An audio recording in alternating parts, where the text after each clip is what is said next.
Welcome students in part 2 of natural resources air, water and land. विद्यार्थी मित्रांनो, भाग 2 नैसर्गिक संसाधने भाग 2 यामध्ये आपण पाणी या नैसर्गिक संसाधनाचा अभ्यास करणार आहोत. त्याच्या आधी भाग 1 मध्ये आपण हवा या नैसर्गिक संसाधनांचा अभ्यास केलेला आहे. त्यामध्ये हवा हे अनेक वायूंचं मिश्रण आहे. त्याबरोबरच हवेमध्ये असणाऱ्या सर्व वायूंचे काही ना काही उपयोग आहेत ते आपण पाहिलेले आहे. पण मानवाच्या कृतीमुळे या वायूचं प्रदूषण देखील झालेलं आहे. इंधनाच्या ज्वलनातून अनेक घातक घटक या हवेमध्ये सोडले जातात. विद्यार्थी मित्रांनो, तुम्हालाही माहीत आहे का, मुंबई, पुणे, नागपूर यासारख्या महानगरांमध्ये रहदारीच्या ठिकाणी हवेमध्ये असणाऱ्या विविध घटकांचे प्रमाण दाखवण्यासाठी विशिष्ट प्रकारचे फलक लावलेले आहेत. या फलकांमुळे त्या ठिकाणच्या हवेतील घातक घटकांचे प्रमाण आपल्याला समजते. Students, in metropolitan cities like Mumbai, Pune और Nagpur, boards are displayed at places of heavy traffic to show the proportions of the various constituents of air at that place. Due to these boards, we can see that the amount of harmful elements in the air. तुम्हाला स्क्रीनवर जो chart दिसत आहे त्यामध्ये असे board तुम्हाला वेगवेगळ्या metropolitan सिटीजमध्ये दिसतील. The next point is water. हवेप्रमाणेच पाणी हा देखील अतिशय महत्त्वाचा घटक आहे. Students, observe how much water is used and for what purposes it is used in your house for a whole day. विद्यार्थी मित्रांनो, सकाळी उठल्यापासून ते रात्री झोपेपर्यंत तुमच्या घरात पाण्याचा वापर कोणकोणत्या कामांसाठी व किती होतो याचे निरीक्षण करायचे आहे. Record it in a chart like the one shown here. Discuss this data in the class. Divide the total amount of water used in your house by the number of persons to find out how much water each persons need.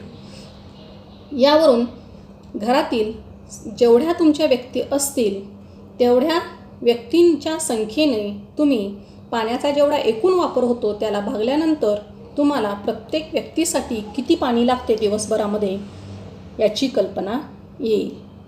You will see that it is almost impossible for us to spend even a single day without water. We need to drink 3 or 4 liters of water every day so that all our bodily functions run smoothly. विद्यार्थी मित्रांनो, पाण्याशिवाय दिवस काढणे हे आपल्या सर्वांना जवळजवळ अशक्यच आहे. मानवी शरीराच्या सर्व क्रिया सुलभ चालाव्यात म्हणून दररोज 3 ते 4 लिटर पाणी पिण्याची गरज असते. Like human being, other living things also require water, although the amount of water they need may vary according to the size of their body. जशी मनुष्याला पाण्याची गरज असते तशीच इतर सजीवांना देखील पाण्याची अशीच गरज असते. त्यांच्या शरीराच्या आकारमानानुसार हे प्रमाण कमी जास्त असते. यावरूनच आपल्याला पाण्याचे महत्त्व लक्षात येते. Thus we see that water is very important. मग हे पाणी कशा प्रकारे तयार होते? If hydrogen gas burns in air, it combines with oxygen and water is formed. Hydrogen वायूचे हवेत ज्वलन झाल्यास तो ऑक्सिजनशी संयोग पावतो आणि या संयोगातूनच पाण्याची निर्मिती होते. पाण्याची काही वैशिष्ट्ये आपण गेल्या इयत्तेमध्ये शिकलेलो आहोत. See some characteristics of water. In nature water occurs in 3 states. Water does not have colour, taste और odour. Many substances readily dissolve in water. Therefore water is a universal solvent. सर्वसाधारण तापमानात पाणी 3 अवस्थांमध्ये आढळते. पाण्याला रंग, चव आणि वास नसतो. तसेच अनेक पदार्थ पाण्यामध्ये सहज विरघळतात म्हणून पाणी हे वैश्विक विद्रावक आहे. The blood of animals and the sap in plants contain a very high proportion of water. No living thing can survive without water, therefore it is said that water is life. प्राण्यांमधील रक्त, वनस्पतीमधील रसद्रव्ये यामध्ये देखील पाण्याचे प्रमाण सर्वाधिक असते. कोणत्याही सजीवाला पाण्याशिवाय जिवंत राहणे शक्य नाही, म्हणूनच पाण्याला जीवन असे म्हटलेले आहे. Students, see here one picture, distribution of water on the अर्थ. पृथ्वीवरील पाण्याचे वितरण हे तुम्हाला सोबतच्या चित्रामध्ये दिसत आहे. त्याच्याबरोबर दिलेला जो चार्ट आहे तो तुम्ही पूर्ण करायचा आहे. Water available on the earth and their percentage. Yes, in the sea and oceans there is 97%, 2.7% groundwater, ice and water in other forms. Water available for drinking means fresh water 0.3%. Total 100%. We cannot use all the water on earth because sea water is salty. आपण पृथ्वीवरील सर्व पाणी हे वापरू शकत नाही, कारण समुद्रातील पाणी खारट आहे. तसेच काही पाणी गोठलेल्या अवस्थेत आहे आणि अत्यल्प पाणी पिण्यासाठी उपलब्ध आहे. तरी देखील जेवढं पाणी उपलब्ध आहे तेवढं सजीवांना पुरेसं आहे. Some water is in the frozen state, some is salty. A very small quantity of water is available for drinking, yet it is enough for all living things.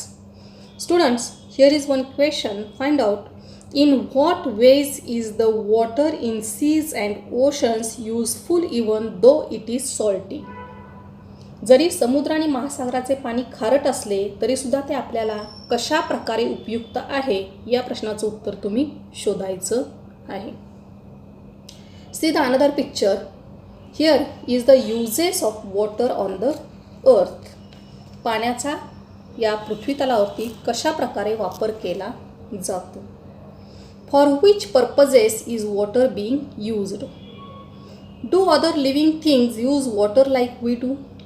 ज्या पद्धतीनं आपण पाण्याचा वापर करतो, म्हणजे मनुष्य प्राणी पाण्याचा वापर करतो, त्या पद्धतीनं इतर कोणतेही प्राणी त्याचा वापर करत नाही. We use water in large quantities. We have learnt that water on the earth is regulated through the water cycle.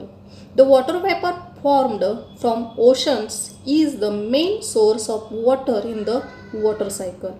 It gets converted into rain, creating freshwater sources on earth. विद्यार्थी मित्रांनो, आपण मोठ्या प्रमाणावर पाण्याचा वापर करतो. पृथ्वीवरील पाण्याचे नियमन जलचक्राद्वारे होते हे आपण शिकलेलो आहोत. जलचक्राला बाष्प पुरवण्याचे मोठे काम महासागराकडून होत असते. त्यापासून पाऊस पडून जमिनीवर गोड्या पाण्याचे स्रोत निर्माण होतात. म्हणजेच महासागराकडून पाण्याची वाफ होऊन त्याचे ढग बनतात व त्याला थंड हवा लागल्यानंतर परत आपल्याला पावसाच्या माध्यमातून गोडे पाणी मिळते. We get water from natural sources such as streams, rivers, ponds, springs and lakes. Man also digs wells and bore wells to lift groundwater. Apart from this, man has also constructed bunds and dams on various sizes on rivers. पाणी मिळवण्यासाठी ओढे, नदी, छोटी तळी, झरे, सरोवरे हे जमिनीवरील नैसर्गिक स्रोत आपण वापरतोच. त्याशिवाय मानव कूपनलिका, विहिरी खोदून भूगर्भातील पाण्याचा उपसा करत असतो. यासोबतच मानवाने नद्यांवर बंधारे, लहान मोठी धरणे देखील बांधलेली आहेत. Due to the uncontrolled use of water for an increasing population, industry and farming, it is now in short supply. Water scarcity has become a serious problem. वाढती लोकसंख्या, उद्योग, शेती यासाठी पाण्याचा अनिर्बंध वापर होत असल्यामुळे आता हे पाणी कमी पडू लागलेले आहे. त्यामुळेच पाणी टंचाई ही गंभीर समस्या निर्माण झाली आहे. त्यामुळे विद्यार्थी मित्रांनो, या गोष्टी नेहमी लक्षात ठेवल्या पाहिजेत. Always remember, use water sparingly. पाण्याचा काटकसरीने वापर करा. Block water, let it percolate. पाणी अडवा, पाणी जिरवा. Store water wherever possible. जिथे शक्य आहे तिथे पाणी साठवा. Reuse water wherever possible. पाण्याचा शक्य तेथे पुनर्वापर करा. Remember, stored water does not become stale at once. विद्यार्थी मित्रांनो, हे लक्षात ठेवा की साठवलेले पाणी लगेच शिळे होत नाही. त्यामुळे पाण्याचा गैरवापर न करता आपण पाण्याचा काटकसरीने वापर करणं गरजेचं आहे. असे केले तरच आपल्या पुढच्या पिढीला पाण्याची कमतरता भासणार नाही. आणि सध्या आपल्याला देखील याच संकटातून जावं लागत आहे. आणि हे जर आपल्याला टाळायचं असेल तर आपल्याला पाण्याचा काळजीपूर्वक आणि काटकसरीने वापर करणं गरजेचं आहे. थँक्यू.